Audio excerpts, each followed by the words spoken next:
Dollar Tree sells these American flag chair covers, and I'm going to turn them into pillows. So the chair covers have a seam on the top and the left and right hand side, but not at the bottom. So I just used my hot glue gun. I initially considered sewing this, but this is super, super slippery, plasticky type fabric.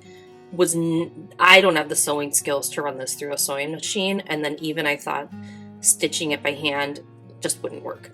And I was worried that my hot glue would melt this fabric, but it didn't. I did a little test on one corner before I started, and it worked just fine. So what I did is I just pinched under, I made a little seam so that nothing frays, and then I just hot glued along as I went along the bottom of the flag. But then I left a bit of an opening because we have to stuff our pillow, right? If you have like fiberfill or whatever stuffing, use that. I had these super old sad pillow forms from IKEA, like, I kid you not, close to 12 years ago or close to 10 years ago. So they were super flat and sad. So I just cut them open and reused that stuffing. So waste not, want not, right?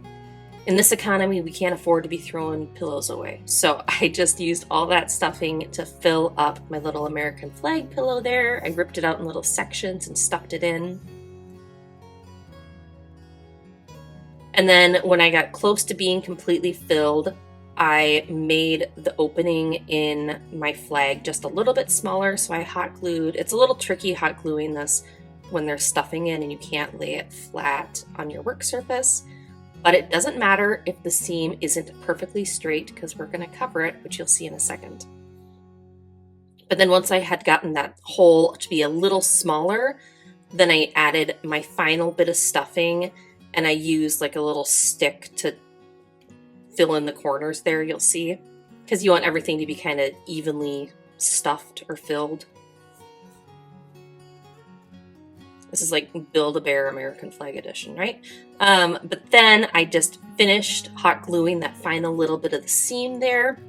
And then I decided this looked unfinished. So I was debating what to finish this off with, and I had purchased one of these plant hangers at Dollar Tree, and I thought it was just the perfect width for this project. So it's kind of in between. So, Papa Bear is the nautical jute rope from Dollar Tree. Baby Bear would be twine. This is Mama Bear. It's in between the two sizes. So not too thick, not too thin, just right. But there are a lot of knots that you need to unknot. So that took me a minute, and it's a little complicated.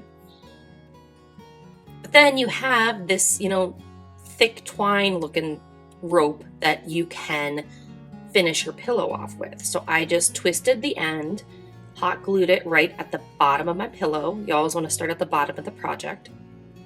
And then I very patiently hot glued all the way around the seam of the pillow. So I worked in little sections, pressed the rope down, pinched it down.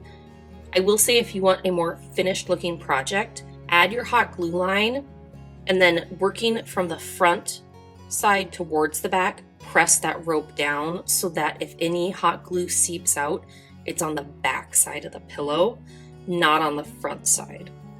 I hope that makes sense. So you just kind of like add the line of hot glue and then roll that rope over it and pinch it down so that the excess, if it does, oozes out the back. But this took a minute, went all the way around the pillow. And then this rope was, I kid you not, an inch.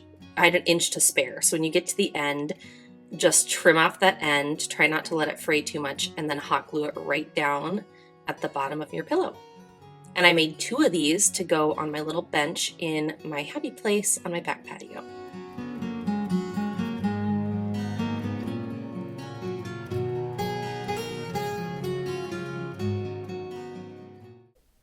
Hey, thanks for watching this craft video. If you have a minute, do you think you could maybe press the like or subscribe button and then watch this next craft on the screen now?